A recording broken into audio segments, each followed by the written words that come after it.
Week 27 preview, tie number 1, Plops versus Steve the Perv. Now I know what you're thinking.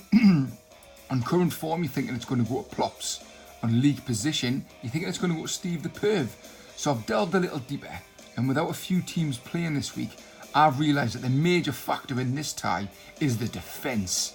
Now, both teams are going to be having really gash defence. I mean, Plops has actually only got one defender who's likely to play in Sol Bamba. And for Steve the Perv, he's got 2 Spurs defenders, one of them who's probably going to be out injured. So they're probably going to have 3 defenders, maybe possibly 4 playing between them. So it's not going to be looking good. Both the midfielders are going to have players who are not playing. Probably Mkhitaryan and Ozil are not going to be playing. So we're really looking in this tie to whoever's going to win is going to have the best strike force. So the home team, Plops, has Lacazette, King and Son. That is a formidable trio strike force. Unfortunately, all that STP has got as sexy as Raul Jimenez. So I think, judging on it's going to be down to the forwards, tie number 1 is going to be going to Plops. Which brings us on to tie number 2, which is Colo versus Gabe. Now, I think this has got the possibility of being the tie of the round when I'm looking at these teams who have got available, because basically they've both got a strong possibility of fielding a full 11 with possibilities on the bench as well. So when I've looked at Colo's team, I think his star players are going to be his Geordie contingent, because he's went in there, he signed Lascelles, he signed Richie, and he signed Salomon Rondon. 3 signings this week. So he's put all his eggs in one hairy pie. Versus Gabe, who I think his standout player is going to be Willy Bolly. Mainly because I think there's going to be players, he's got Goodmanson and Pereira who are touch and cloth whether they're going to play, and he's got too many players who might not even start, like Alexis Sanchez, Dele Alli will not be playing for him, Christian Benteke might not playing for him.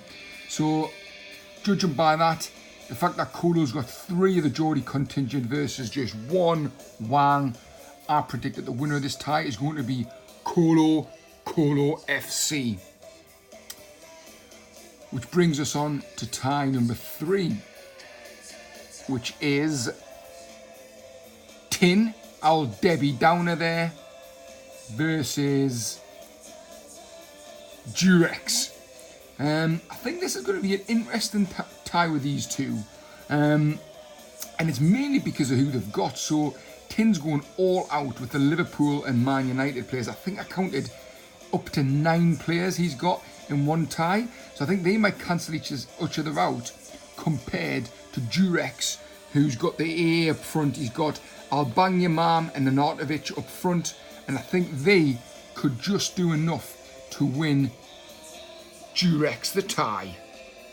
Which brings us on to the final tie of the weekend, which is the Bukaki Jackies versus Tupac. Now this has got an interesting history as we delved into last week, because I think Tupac has got 100% victory ratio against the old BJs, which is weird considering if you look at their 2 league positions. But it's because Tupac, what he does is he ups his game versus the BJs. So let's delve a little deeper into this tie.